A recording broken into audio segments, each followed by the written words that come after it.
Dark Souls is built on the eternal contrast between light and darkness. A theme as old as storytelling itself. We found it in books, movies, or even mythology. And there are always two sides to every story. One we empathize with, and one we cast as evil. Now, of course, this isn't new.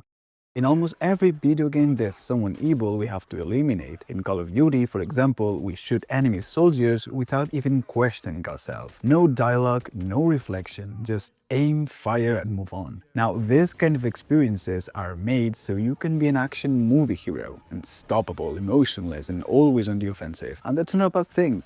It can be incredibly fun when the story is strong and the gameplay is tight. But Dark Souls flips that idea. You are not the action.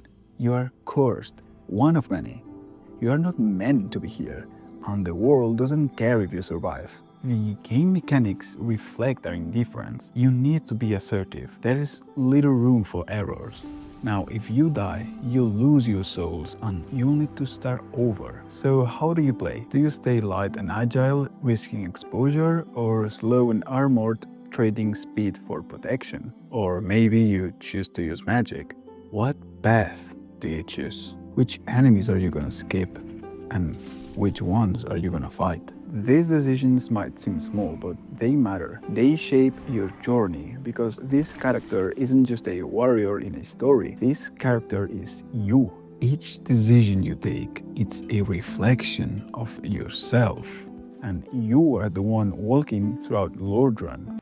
Now, do you remember that Call of Duty example I just gave you? When you play that FPS, you are controlling a soldier with a name and a history, but you are more of a witness to his actions, not really him. In Dark Souls, the third-person camera helps you see your surroundings, and sure, that's practical because, well, this is Dark Souls, but it also puts you directly in control of every movement, every strike, and every mistake.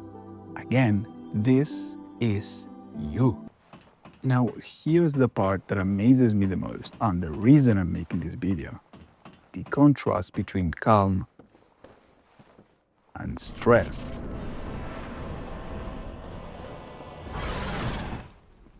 When you start the game, you're in a very hostile place. But you have a moment of quiet to explore the undead asylum. It's eerily calm. Then you open the main door and boom, you're hit with a brutal soundtrack and a giant demon. Suddenly you understand why Dark Souls has its reputation. This pattern repeats throughout the game. My favorite example is Firelink Shrine. The music here is slow, gentle, it breathes. It takes nearly 3 minutes to loop. And by breathing, I literally meant it breathes. Just look what happens if I speed it up.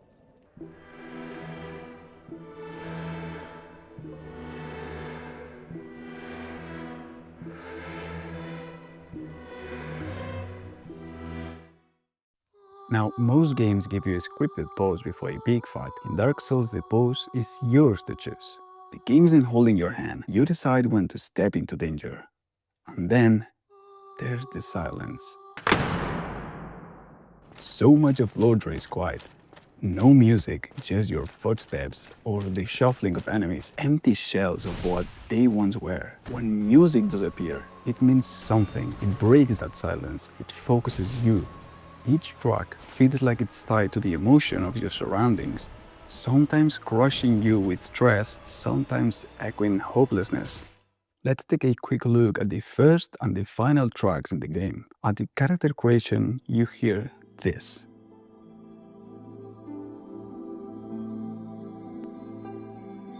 One of the few peaceful, even hopeful pieces in the game. You are about to enter a brutal journey, so the game comforts you. For a moment, it tells you you are not ready, but go on anyway. Now, if we go to the final boss fight against Gwyn, you'd expect something epic, dramatic, but instead you get this.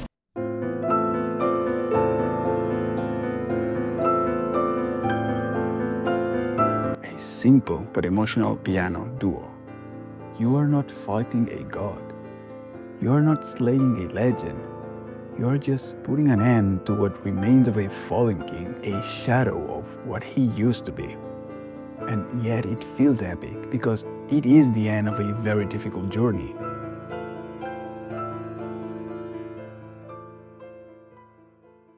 This is just an introduction to a series of videos that I want to make about Dark Souls. Because there are so many aspects that I want to talk about, not only its music, but its design philosophy, the world. But for now, that's all for today. So, see you soon, random internet brother.